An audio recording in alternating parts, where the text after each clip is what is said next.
नमस्कार साथियों, स्वागत है आप सभी का आपके अपने चैनल रावत सर क्लासेस के ऊपर। कल हमने प्रतिशत टॉपिक के ऊपर चर्चा की थी और सीखा था कि प्रतिशत क्या होता है। प्रतिशत से संबंधित जो कॉन्सेप्ट से उनके बारे में हमने जाना। हमने ये भी सीखा कि प्रतिशत को किस तरीके से हम चेंज करते हैं फ्रैक्शन के अंदर, और फ्रैक्शन को किस तरीके से प्रतिशत के अंदर चेंज करते हैं। उससे संबंधित कुछ टाइप के बारे में कल सीखा था। आज हम उस टाइप को आगे बढ़ाते हैं और सीखते हैं नए कॉन्सेप्ट, बेसिक तरीके से सॉल्व करने के किस तरीके से प्रश्नों को सॉल्व करते हैं, और कुछ स्मार्ट अप्रोच। स्मार्ट मतलब थोड़ा स्मार्ट मतलब शॉर्टकट। तो हम शॉर्टकट भी सीखेंगे और बेसिक तरीके से भी चलेंगे।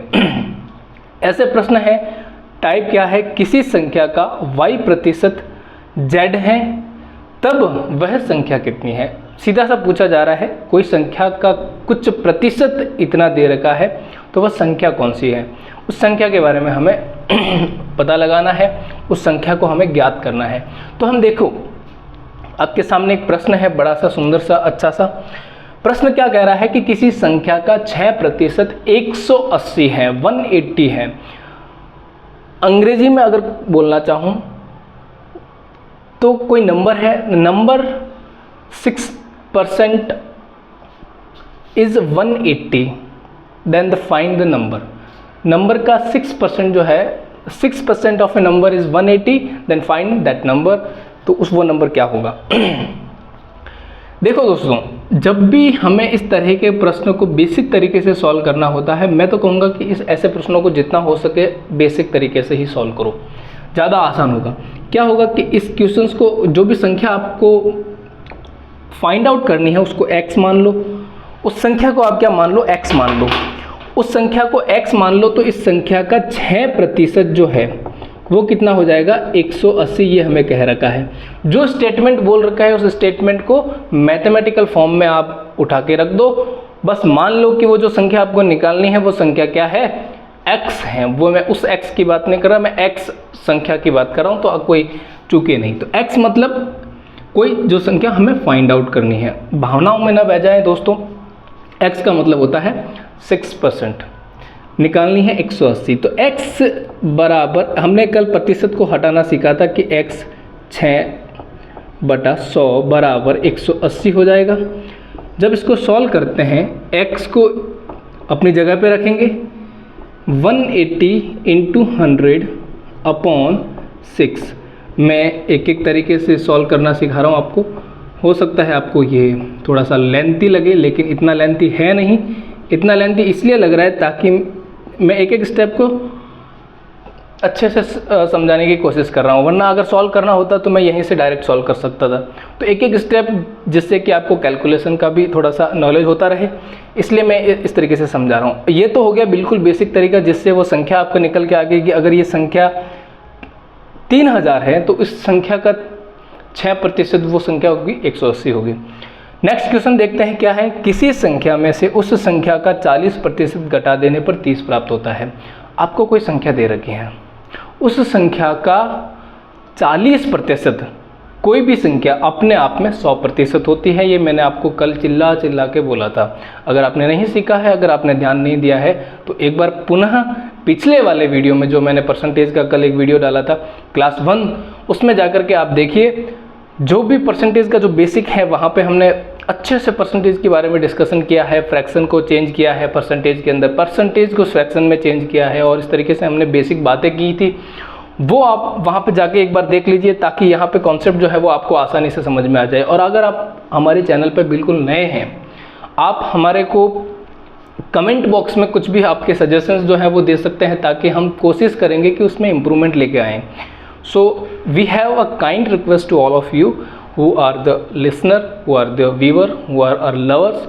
So आप क्या करें, आप कमेंट बॉक्स में प्यारा सा अपना कमेंट दीजिए, सजेशन दीजिए, जिससे हम उसमें कुछ सुधार लाने की कोशिश करेंगे। तो हम चलते हैं संख्या को फाइंड आउट करने कि संख्या का 40% घटा देने पर 30 प्राप्त होता है। मैं मानता हूँ वो संख्या जो है वो अपने आप की 100% है, उसमें से उसी संख्या का 40% घटा देता हूँ, तो वो संख्या कितनी बचती है, 60% बचती है अपने आप की। दोस्तों, कोई संख्या 100% थी, 40% उसी संख्या का मैंने घटा दिया, बचता है 60%। अब वो संख्या क्या है, मैंने मान लिया वो संख्या है x, तो उस x का 60% बराबर दे रखा है। जब संख्या में से 40% घटा देते हैं तो जो संख्या प्राप्त होती है 30, तो संख्या का 60% जो है वो क्या है, 30 दे रखा है हमें। ध्यान से समझने की कोशिश कीजिएगा फ्रेंड्स। यहाँ से हम फाइंड आउट कर लेंगे 60/100 बराबर 30। रटने की बिल्कुल ज़रूरत नहीं है, समझने की कोशिश कीजिएगा कि हम क्या लिखा रहे हैं, कैसे लिखा रहे हैं, किस तरीके से इनको सॉल्व कर रहे हैं। तो यहाँ से हमारे पास वो संख्या जो है वो निकल के आ जाएगी x बराबर 50। तो फ्रेंड्स आपको समझ में आ गया होगा कि कोई भी संख्या का कुछ प्रतिशत कोई संख्या दे रखी है तो वो जो संख्या जो है वो कैसे निकालनी है, फाइंड कैसे करनी है। एक और न्यू टॉपिक, न्यू कॉन्सेप्ट आपके सामने आता है कि कोई संख्या, कोई वस्तु, कोई जनसंख्या, कोई वस्तु की कीमत, कुछ भी जब x से बढ़कर y हो जाए या y से घटकर x हो जाए या x से घटकर y हो जाए, या तो संख्या में वृद्धि हो रही हो, कीमत में वृद्धि हो रही हो, जनसंख्या में वृद्धि हो रही हो, या कीमत, वस्तु, जनसंख्या या किसी भी में संख्या में कमी हो रही हो, तो हम उसकी प्रतिशत कमी या प्रतिशत वृद्धि को किस तरीके से फाइंड आउट करते हैं। आइए प्रश्नों के माध्यम से हम उसको देखते हैं और सॉल्व करने की कोशिश करते हैं। बिल्कुल स्मार्ट अप्रोच आपको बताऊंगा कि किस तरीके से स्मार्टली आप कम से कम समय में इसको सॉल्व कर सकते हैं। आपको क्या करना है, जो कीमत दे रखी है, जो पहले की कीमत दे रखी है वो यहाँ पे लिखनी है, और जो बाद की कीमत दे रखी है वो यहाँ पे लिखनी है। कीमत की बात हो रही है, प्राइस की बात हो रही है, तो प्राइस आप ऐसे लिख सकते हैं, P1 लिख सकते हैं, P1 पहले थी तो P2 यहाँ पे हो जाती है। क्या लिखा हुआ है, दूध की कीमत 36 रुपये में से 40 रुपये कर दी जाती है, तो कीमत में हुई प्रतिशत वृद्धि कितनी है वो ज्ञात करनी है। कि दूध है, पहले 36 रुपये पर लीटर मिल रहा था, अब 40 रुपये पर लीटर मिल रहा है। दूध आजकल महंगा वैसे भी हो रहा है, तो 36 से 40 कर दिया जाता है। पहले फ्रेंड्स 36 रुपये का था, ये अभी 40 रुपये का हो गया। तो यहाँ से यहाँ तक जाने में क्या प्रतिशत डिफरेंस आया है, सबसे पहले ये देखते हैं। तो देखो इसको कैसे फाइंड आउट करेंगे। आपको एक चीज़ ध्यान रखनी है फ्रेंड्स, जब भी कोई वस्तु में कमी या वृद्धि की जा रही है तो आपको पहले वाली वस्तु से कमी या वृद्धि को ध्यान में रखना है। अब कहाँ से वृद्धि हो रही है, कहाँ से कमी हो रही है, जहाँ ओरिजिन है वहीं को आप हमेशा उसको प्रायोरिटी दोगे, उसको ही हमेशा हर में रखोगे, मतलब डिनोमिनेटर में रखोगे। तो जब पहले 36 रुपये थी तो 36 रुपये से बढ़कर ही तो 40 रुपये हो रही है। तो 36 से 40 बढ़ रही है, कितनी बढ़ रही है फ्रेंड्स, 36 से 40 4 में वृद्धि हुई है, 4 की वृद्धि हुई है, तो 4 की वृद्धि ऊपर लिख दो। 36 से 40 4 की वृद्धि हुई है, ऊपर लिख दो। किस से वृद्धि हुई है, 36 से वृद्धि हुई है, गुणा 100 कर दो। अब फ्रैक्शन बन गया। फ्रैक्शन को परसेंटेज में चेंज करने के लिए मैंने आपको कल तरीका बताया ही था। यहाँ से आप सॉल्व कर सकते हो, 4 को इससे काट लो 9, फ्रैक्शन क्या आ गया 1/9। अगर आप में से कोई स्मार्ट अप्रोच है, कल वाला वीडियो जिसने देख रखा है वो सीधा ही देख के बता देगा कि 1/9 किसका फ्रैक्शन होता है। जिसने अगर कल वाले फ्रैक्शन अच्छे से देखे हैं तो वो देखते ही बता देगा कि 1/9 जो है वो किसका फ्रैक्शन होता है या कौन से परसेंटेज का होता है। 1/9 फ्रेंड्स 11/9 का जो है वो फ्रैक्शन होता है। इसका मतलब ये है कि वस्तु की कीमत में जो वृद्धि हुई है, प्रतिशत वृद्धि जो हुई है वो 11/1/9% हुई है।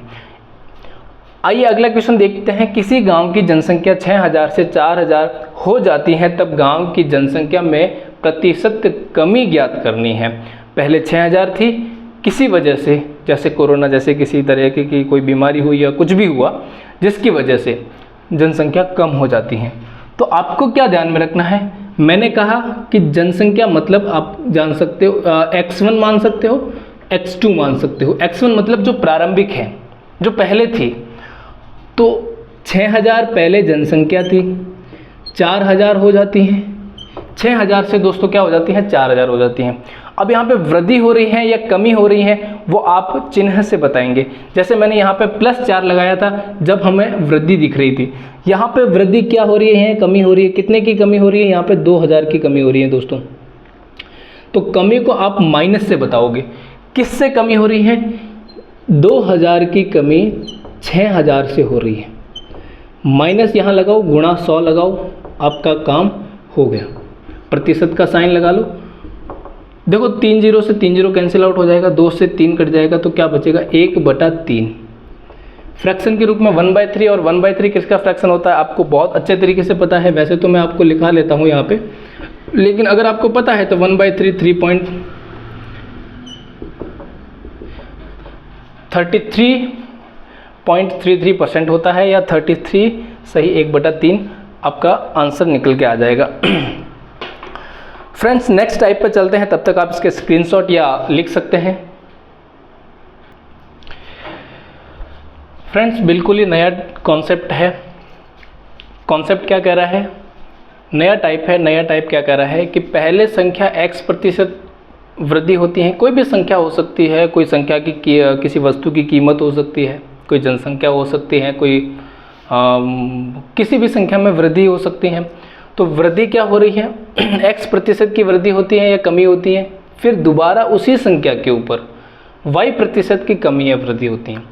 तो पूछा जाता है कि कुल वृद्धि कितनी होती है या कुल कमी कितनी हो रही है। तो एग्जामिनर जो क्वेश्चन पूछता है वो सक्सेसिव कमी, सक्सेसिव वृद्धि, सक्सेसिव कमी वृद्धि, कुछ भी हो सकता है। इस तरीके से प्रश्न आता है, इसीलिए इसको सबसे फेमस मेथड कहा जाता है सक्सेसिव मेथड, यानी कि क्रमिक वृद्धि या क्रमिक कमी। इस टाइप के प्रश्न एग्जामिनर अक्सर पूछा करते हैं। जो भी एसएससी वगैरह के एग्ज़ाम होते हैं, एनटीपीसी, आरआरबी, जो भी गवर्नमेंट एग्ज़ाम्स जो होते हैं, most of the government exam के अंदर इस तरह के प्रश्न आपको देखने को मिल जाएंगे। तो इनको किस तरीके से अप्रोच किया जाता है, किस तरीके से सॉल्व किया जाता है, देखिए सीधा मेथड है। वैसे फॉर्मूला अगर आपको सीधा ध्यान रखें ज़्यादा आसान तरीके से होगा कि x% की वृद्धि हो रही है तो x% की कमी हो रही है, और x% को गुणा करके ये इसका परसेंटेज निकल जाएगा। इसकी ओवरऑल जो कमी और वृद्धि होती है वो x को जोड़ो, y को जोड़ो, और x और y का गुणा करके 100 का भाग दे दो। तो जैसे इसी फॉर्मूले को आपको ध्यान में रखना है, उसी फॉर्मूले से आपको सारे तरह के प्रश्न जो है वो सॉल्व हो जाएंगे। देखो 10% की कमी हो रही है और 10% की, यहाँ 20% की कमी हो रही है। किसी संख्या में पहले 10% की कमी होती है, पहले 10% कम कर दिया जाता है, और परिणामी संख्या मतलब उसी संख्या जो 10% कम करने के बाद में जो संख्या आती है उसी के अंदर 20% की कमी हो जाती है। तो पहले तो उसको बेसिक से समझने की कोशिश करते हैं। मान लेते हैं कि कोई संख्या जो है, मैं फॉर्मूले से ना जाकर के बेसिक से समझाने की कोशिश करता हूँ कि कोई संख्या x है, उसमें 10% की कमी होती है। तो फ्रेंड हमने कल एक चीज़ बताई थी कि 10% का मतलब जो फ्रैक्शन में होता है 1/10 होता है। तो मेन संख्या है, मूल संख्या है, हमेशा ये ध्यान रखनी है, बटा के नीचे जो संख्या होती है वो मूल संख्या कहलाती है। ये मूल संख्या कहलाती है। इसके ऊपर जो है वो कमी या वृद्धि वाली संख्या होती है। जो कमी हो रही है या वृद्धि वाली संख्या ये होती है। अब कितने की कमी होगी, कितने की वृद्धि होगी, अंतर जो है वो ये दे रखा है। यानी कि 10 संख्या है तो 10 में 10% की कमी, 10 में 1 की कमी, 10% की कमी मतलब 10 में 1 की कमी तो 9 हो जाएगी। तो ये 9 संख्या बचती हैं, मतलब x की 9/10 बचता है अगर 10% कम कर दिया जाए तो। अगला क्या है, इस संख्या में 20% की कमी कर दी जाती है। तो 20% का मतलब हमने कल समझा था कि 20% का मतलब 1/5 होता है। तो अगर वह संख्या 5 है तो 5 पर 1 की कमी, तो ये संख्या जो है ओवरऑल कितनी हो जाएगी, 5 थी, इस पर 4 बचेगी, 5 थी और 4 बचेगी। अब देखो संख्या क्या आती है, संख्या में सक्सेसिव कमी कर दी जाती है, तो वो संख्या हमें दे नहीं रखी है। तो वो संख्या दे नहीं रखी है तो हम अगर हमें कोई संख्या दे रखी हो, मान लो वो संख्या क्या बचेगी, तो इस तरीके से जो है हम इसको सॉल्व भी कर सकते हैं।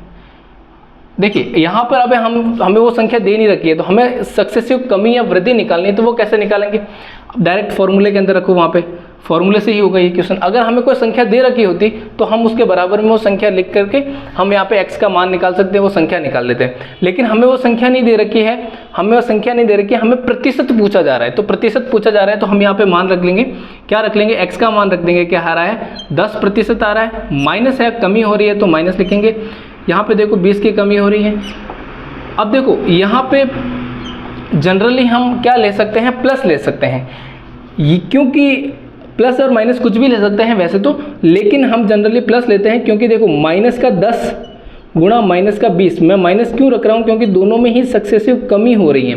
तो जब कमी हो रही है तो यहाँ पे दोनों में ही सक्सेसिव कमी हो रही है, दोनों को माइनस में लिख दिया। तो जब दोनों माइनस माइनस गुणा होंगे तो ये प्लस हो जाएगा। यहाँ पे देखो दोनों माइनस है, कॉमन ले लूँगा मैं यहाँ से, तो देखो क्या बनता है यहाँ से, यहाँ पे बन जाएगा माइनस का 30 प्लस माइनस माइनस गुणा होकर के 200 हो जाएगा बटा 100। तो ये हमारे पास बचता है। अब हम इसको क्या करते हैं, कॉमन ले लेते हैं यहाँ से, मतलब 2 0 से 2 0 कट जाएगा, माइनस का 28 यहाँ से मिल जाएगा, माइनस 28%। सर माइनस का 28% कैसे आ रहा है, इसको हम कैसे समझें। तो माइनस जो साइन है वो ये बता रहा है कि देखो कोई भी संख्या में अगर 10% की पहले कमी हो रही है, फिर उसमें और 20% की कमी कर दी जा रही है, तो वो वृद्धि तो उसमें होने वाली है नहीं। सक्सेसिव कमी हो रही है तो सक्सेसिव ओवरऑल भी कमी हो रही है। अगर पहले कमी हुई फिर भी उस संख्या में कमी की तो ओवरऑल हमें कमी ही दिखाई देगी। इसलिए जो माइनस का साइन है ये बता रहा है कि संख्या में ओवरऑल क्या हुई है, कमी हुई है। कितने की हुई है, 28% की कमी हुई है। अब ये जो मेथड हमने देखा था, ये मेथड जो है वो बेसिक मेथड है। अगर हमें सक्सेसिव कमी दे करके वो संख्या दे दी जाए और पूछा जाए कि वो संख्या कितनी थी, जैसे मैंने मान लिया कि अगर किसी संख्या में 10% की कमी की जाती है, फिर 20% की कमी की जाती है, तो बताओ कि वो संख्या कितनी होगी, वो संख्या कितनी होगी। अगर वो घट करके कितनी हो जाए, अगर वो घट करके 36 हो जाए तो वो संख्या कितनी होगी। तो आपको अगर मान लो ऐसा प्रश्न दिया जाए कि पहले संख्या कोई संख्या थी उसको 10% घटाए, फिर उसको परिणामी संख्या में से 20% घटाए, तो वो कुल संख्या होकर के 36 बन जाती है। तो अब बताओ कि वो संख्या कितनी थी। तो इस तरीके से प्रश्न जब आते हैं तो आपको ऐसे अप्रोच करना है। देखो अब यहाँ पे इनको काट लो, 9 चौक 36, एक बचेगा इधर 50। तो आपके आंसर जो आ जाएगा वो क्या आ जाएगा, इधर x बराबर आ जाएगा 50। तो ये अप्रोच तो बिल्कुल थोड़ा सा अलग था, ये हमने गलती से अलग तरीके से देख लिया, लेकिन कोई बात नहीं। आप यहाँ से परसेंटेज जब निकालना चाहो तो इस मेथड से जो है वो ये रामबाण है आपके लिए। ठीक इसी मेथड से आपका अगला प्रश्न करते हैं। फ्रेंड्स ये प्रश्न आपको कमेंट बॉक्स में इसका आंसर देना है। आज के लिए इतना ही काफ़ी है। कल हम पढ़ेंगे इसके जो नेक्स्ट जो टाइप है जो एग्ज़ाम के अंदर पूछे जाते हैं, उनके ऊपर हम सीखने की कोशिश करेंगे, उनके ऊपर डिस्कशन करेंगे। लास्ट तक जुड़े रहने के लिए बहुत बहुत धन्यवाद। Thank you so much.